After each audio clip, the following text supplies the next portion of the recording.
Hungry arms, wild, hungry arms, give me all the love I need. Bonjour à tous et bienvenue sur cette nouvelle vidéo. Aujourd'hui on va parler du film Rock'n'Roll, le nouveau film donc réalisé par Guillaume Canet, avec Guillaume Canet qui parle de Guillaume Canet. Donc c'est vraiment un film qui tourne autour de lui, et en plus je dois dire que je suis vraiment très content d'avoir eu la chance de voir le film en avant-première avec Guillaume Canet, donc à la fin de la séance, qui répondait à nos questions. Donc pour vous parler un tout petit peu de l'histoire du film, c'est donc Guillaume Canet qui fait une crise de la quarantaine parce qu'un jour une journaliste lui a dit qu'il n'était pas assez rock.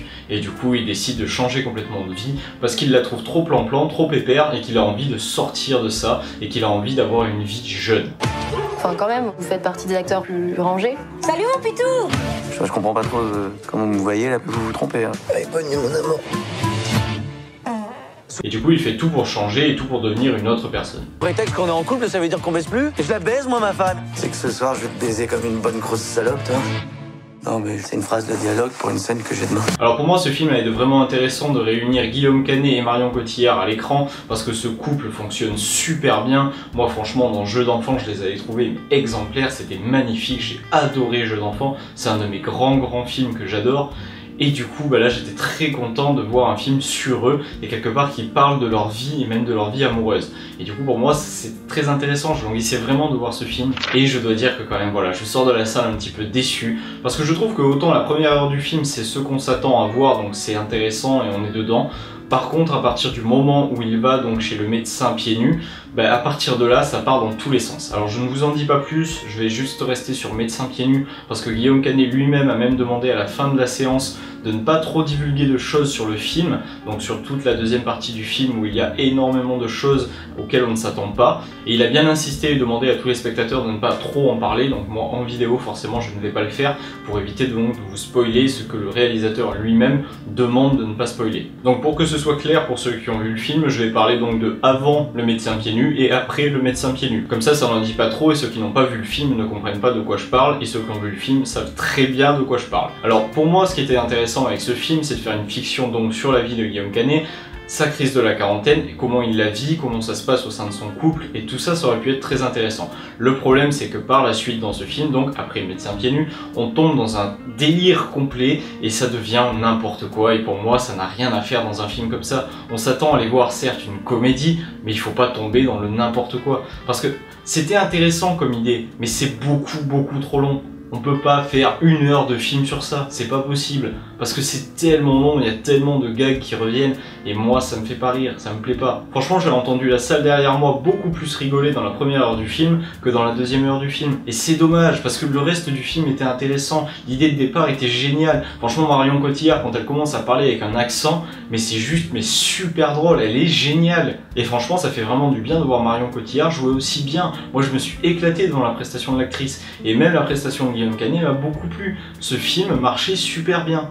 Mais je trouve qu'à partir du moment où on rentre chez ce fameux médecin, ça se casse la gueule et ça devient n'importe quoi. Même au début, je pourrais dire que tout le passage avec le fait qu'il a mal à une couille, c'est en trop quoi. Pour moi, ça ne sert à rien, ça n'a rien à faire dans un film comme ça. Guillaume Canet, j'attendais de l'humour beaucoup plus léger, beaucoup plus fin et beaucoup mieux dosé que juste une douleur à une couille. Pour moi, ça ne suffit pas, ça c'est bon pour les visiteurs de la Révolution. Là, je suis pas une couille! Je suis un couille de fripouille! On n'en veut pas de cette couille! Mais ça ne va pas à Guillaume Canet, c'est pas son genre d'humour, c'est pas ce que je le vois faire, et du coup ça me choque et ça me dérange. Parce que pour moi c'est une vraie belle figure du cinéma français qui produit vraiment de belles choses, qui fait de belles choses, et là je trouve qu'il se plante un petit peu avec ce film. Alors attention, je ne dis pas que le film est mauvais et qu'il ne faut absolument pas aller le voir. Moi je vous recommande d'aller voir ce film parce que ça reste le couple français du cinéma. Franchement c'est Guillaume Canet, Marion Cotillard, c'est le couple français quoi. Les gens de ma génération suivent Guillaume Canet depuis ses tout débuts et c'est vraiment passionnant parce que c'est un acteur qu'on adore. Moi j'ai découvert Marion Cotillard dans Taxi et j'ai découvert Guillaume Canet notamment dans Jeux d'enfants mais dans plein d'autres films et c'est vraiment un acteur génial. Il a fait des choses magnifiques comme Joyeux Noël.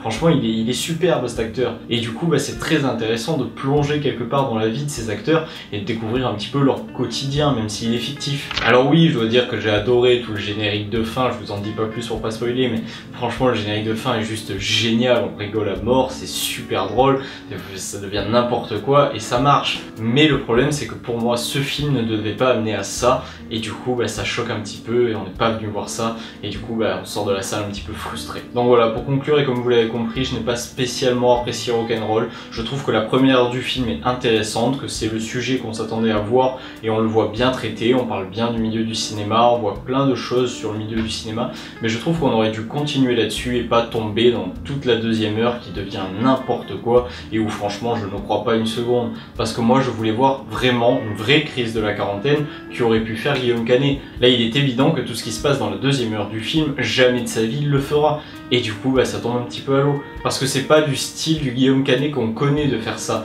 et du coup c'est trop choquant et moi ça m'a sorti du film et je me suis pas éclaté. Donc voilà, je vous encourage quand même à aller voir le film, ça reste une comédie française intéressante et amusante, ça reste bien réalisé, il y a des choses vraiment très intéressantes dans le film, mais au final moi ça m'a pas complètement convaincu, donc pas plus que ça. Voilà, c'est tout pour cette critique, vous pouvez me dire ce que vous avez pensé de la vidéo ou du film dans les commentaires, on se retrouve très vite pour une prochaine vidéo, en attendant pensez à vous abonner et à partager, à bientôt, ciao. And I have no trips about it. And these played out faces around me, I want you to know